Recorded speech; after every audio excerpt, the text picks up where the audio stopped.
"Where were you last night, Vincent?" I asked, watching my husband of 23 years fumble with his gym bag at the kitchen counter. "I told you, Karen, I had to stay late with a client. She needed extra help with her flexibility training," Vincent replied, not meeting my eyes as he grabbed his protein shake. Something about the way he said flexibility training made my stomach turn. At 47, I wasn't naive about the world. And after working in human resources for Bright Rise Systems for 15 years, I could spot a lie from across a conference room. My husband's tells were becoming as obvious as a neon sign, the way he avoided eye contact, the nervous clearing of his throat, and most tellingly, the faint scent of vanilla perfume that definitely wasn't mine clinging to his workout clothes. "That's 3 nights this week, Vince. Business must be booming at Sundale Fitness," I said, stirring my coffee with deliberate calm.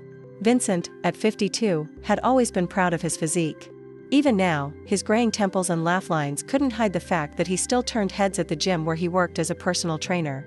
But lately, those heads he was turning seemed to be getting younger and younger, and his explanations were getting thinner and thinner. "You know how it is. Summer's coming. Everyone wants to get in shape," he said, kissing my forehead in that perfunctory way that had replaced real affection years ago. "Besides, the extra money will help with the house payments." I watched him leave through the kitchen window, his pickup truck rumbling to life in our driveway in Phoenix, Arizona. The desert sun was already blazing at 8 o'clock in the morning, promising another scorching day. As Vincent backed out, I noticed something that made my blood run colder than our air conditioning. He was humming. Vincent never hummed unless he was genuinely happy about something. And it sure wasn't because of our morning conversation. That evening, I decided to do a little investigation of my own. While Vincent showered, I slipped outside to his truck.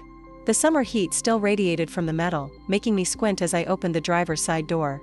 The interior smelled like his cologne mixed with something sweeter, more feminine. I ran my hands under the seats, checking the glove compartment, looking for anything that might confirm my growing suspicions. That's when my fingers closed around something small and tube-shaped wedged under the driver's seat. I pulled it out and stared at it in the dim light from the garage. Personal lubricant. The expensive kind. The kind Vincent and I definitely didn't use anymore since our intimate life had become as dry as the Arizona landscape around us. My hands trembled slightly as I held the evidence of what I already knew in my heart. I sat in my car in the garage for several minutes, staring at the tube in my hands. 23 years of marriage, and this is what it had come to. I thought about all the signs I had ignored.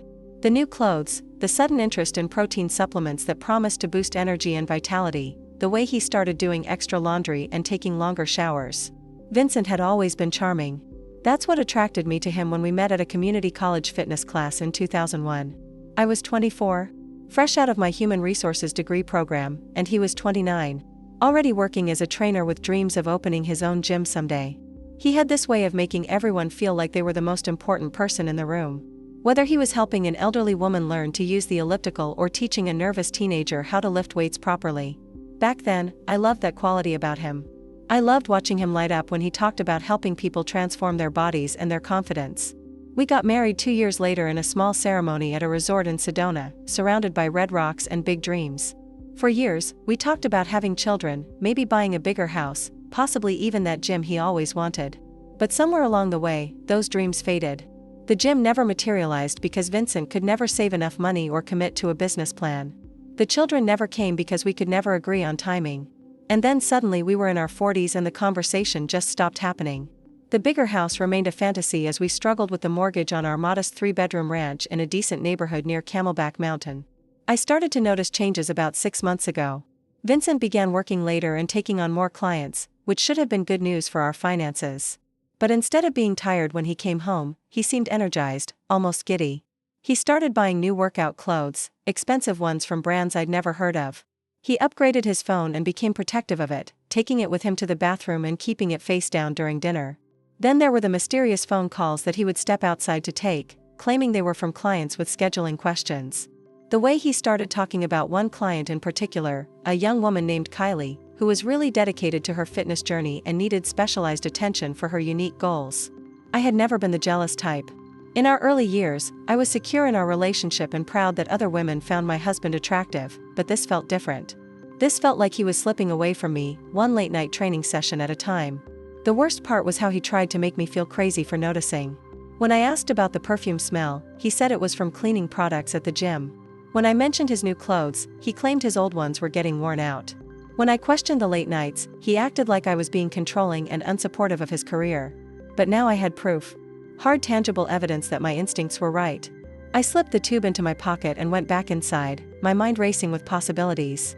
I could confront him directly, but I knew Vincent well enough to know he would deny everything and probably get angry at me for snooping through his truck. I could hire a private investigator, but that felt both expensive and humiliating. Or I could do what my human resources training had taught me to do when dealing with workplace problems, gather more information and develop a strategic response. Over the next few days, I became a detective in my own marriage.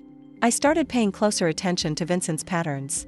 He worked late on Mondays, Wednesdays, and Fridays, always returning home around 10 p.m. with stories about his dedicated client, Kylie. He was always freshly showered when he got home, claiming the gym's facilities were better than ours. His phone buzzed constantly with what he said were fitness app notifications. I also did some social media investigation. It didn't take long to find Kylie Morrison on Instagram. 23 years old, blonde with the kind of artificially enhanced curves that required both good genetics and a skilled surgeon. Her profile was full of gym selfies and inspirational quotes about living your best life and age is just a number. She had recently started posting videos of her workouts, always filmed from flattering angles that showed off her technique and her trainer's strong hands guiding her form. The trainer was clearly Vincent, though his face was usually just out of frame. But I recognized his voice giving encouragement, his laugh when she made jokes, and especially his hands. I had been married to those hands for over 2 decades. The videos were posted on Monday, Wednesday, and Friday evenings, always around the same time Vincent was supposedly helping with her flexibility training. The comments were full of fire emojis and thirsty responses from men asking about personal training availability. Kylie responded to some of them with winky faces and promises that her trainer was the best and really knows how to work out all the kinks. What pushed me over the edge was a video posted the previous Friday. It was filmed in what looked like a private studio or apartment, not the main gym floor. Kylie was doing stretches that seemed more appropriate for an adult entertainment website than a fitness routine. And Vincent's voice could be heard clearly in the background saying, "That's perfect, baby. Hold that position for me." Baby, he called her baby. I sat in my office at Bright Rise Systems, supposedly reviewing employee files, but actually planning my response to this betrayal. I could have chosen the high road. I could have packed my bags and filed for divorce like a mature adult. I could have confronted them both and demanded explanations and apologies. Instead, I decided to get creative. If Vincent wanted to play games with tubes of lubricant, then we were going to play a game.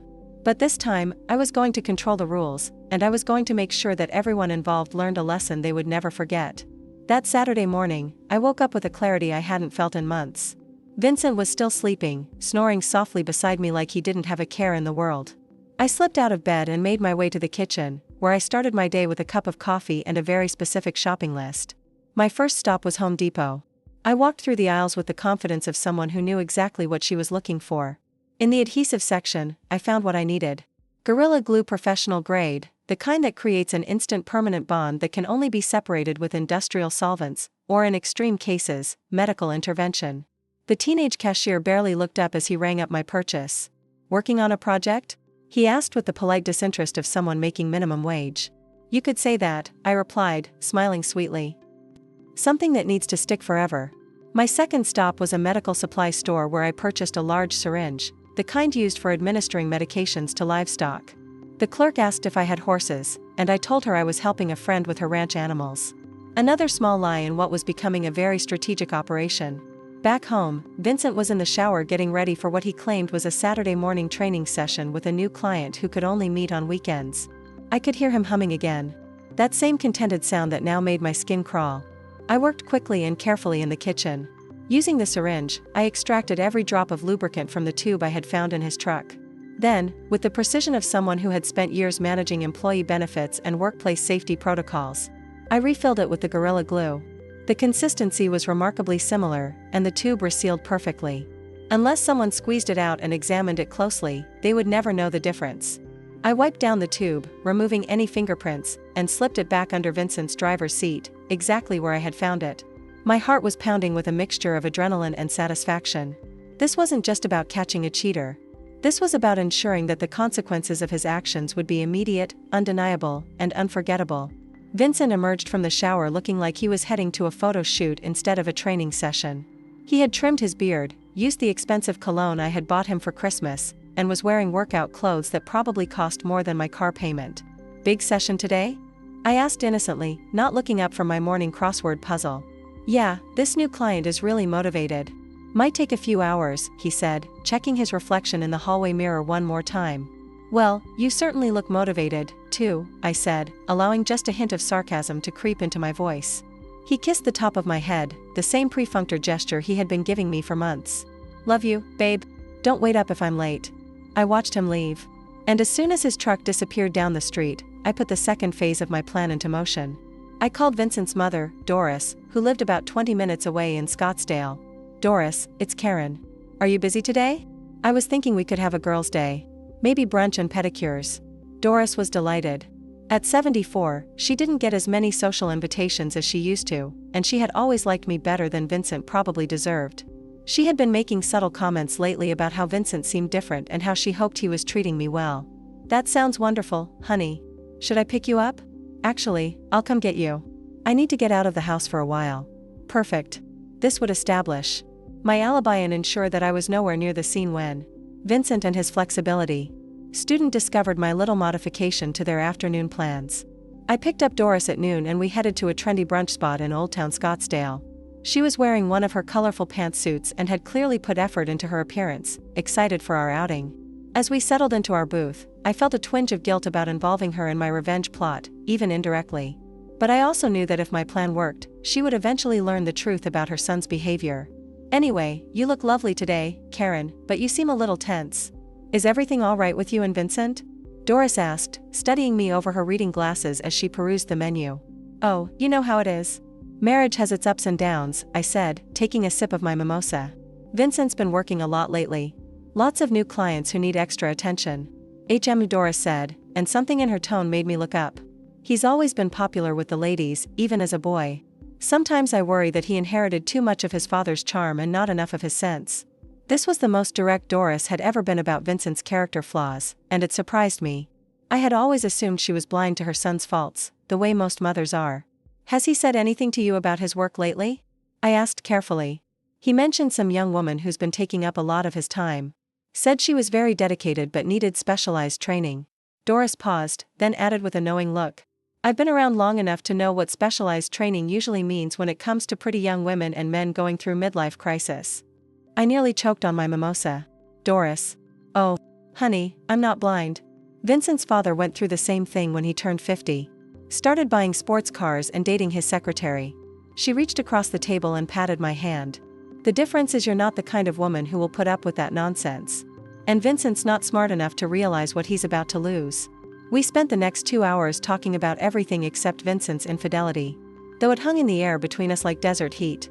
Doris told me stories about her late husband's indiscretions and how she had handled them with a combination of dignity and strategic revenge that impressed me more than I cared to admit. The key, she said as we walked to the nail salon, is to make sure the punishment fits the crime and that they learn something from it. Men like Vincent and his father think they're so clever, but they're really just predictable.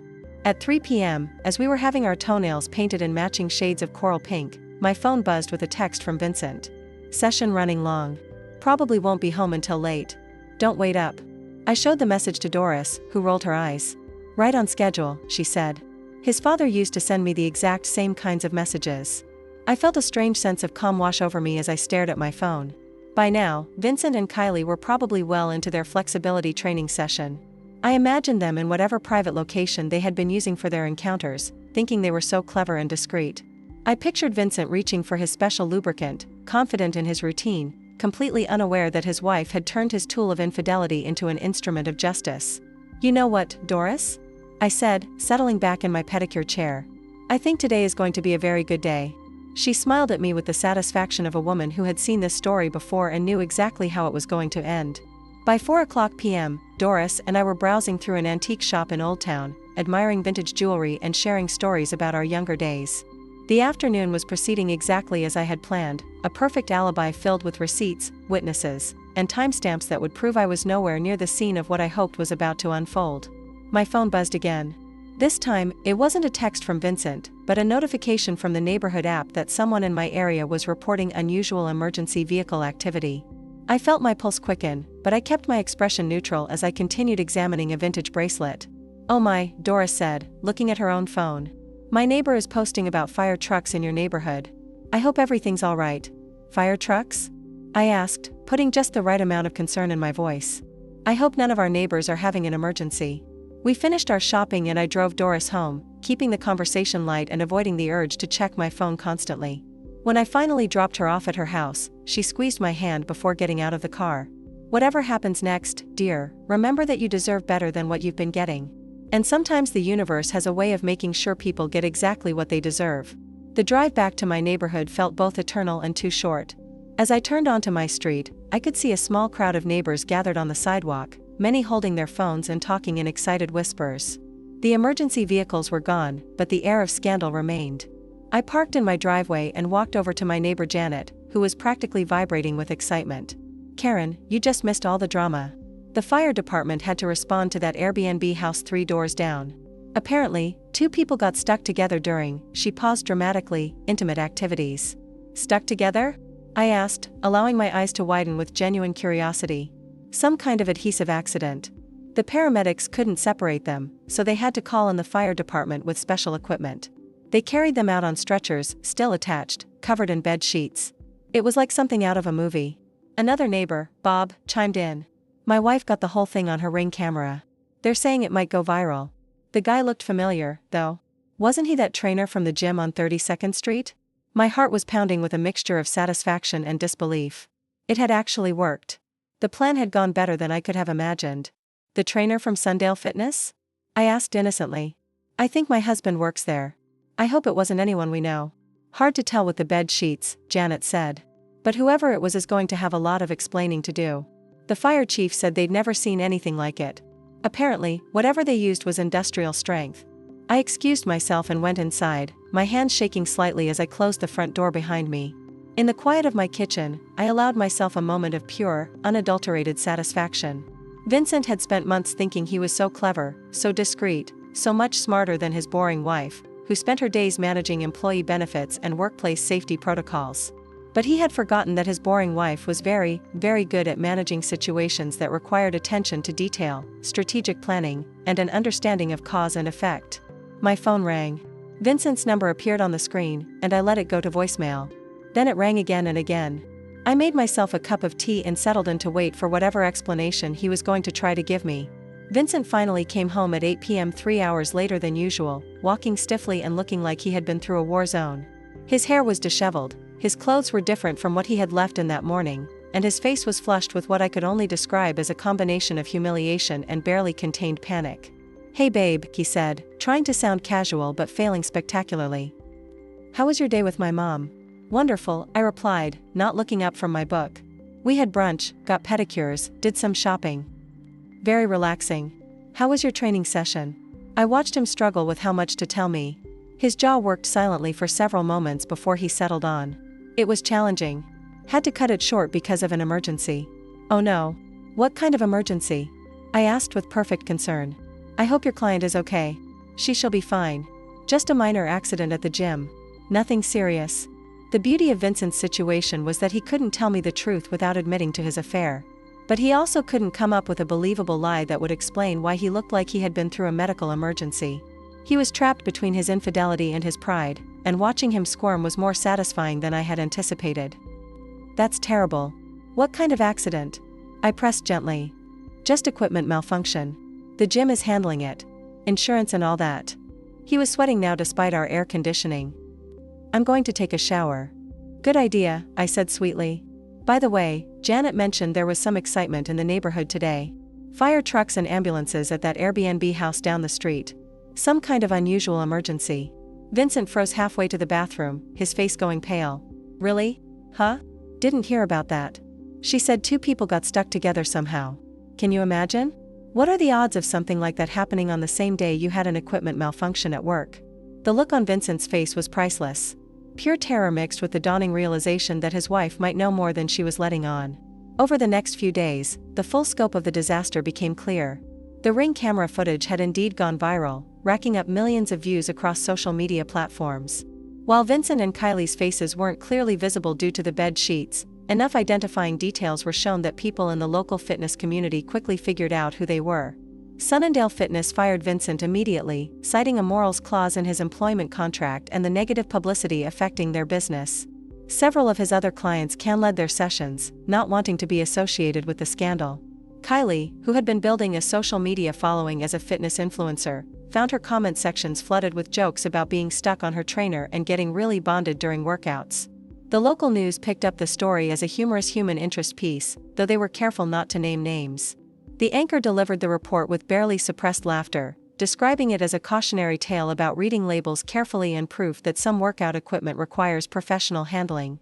Vincent tried to maintain his innocence for exactly 3 days before the weight of evidence and social media humiliation broke him down. He confessed everything while I sat at our kitchen table, drinking coffee and listening with the patience of someone who already knew every detail he was about to share. It just happened, Karen. I didn't plan it.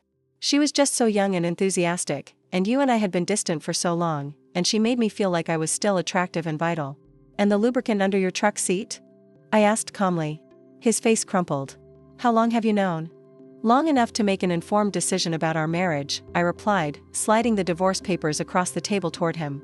The satisfaction of watching him realize that his betrayal had been discovered, documented, and systematically punished was worth every moment of planning I had put into this revenge. Vincent's affair and the humiliating circumstances of its exposure cost him far more than just his marriage.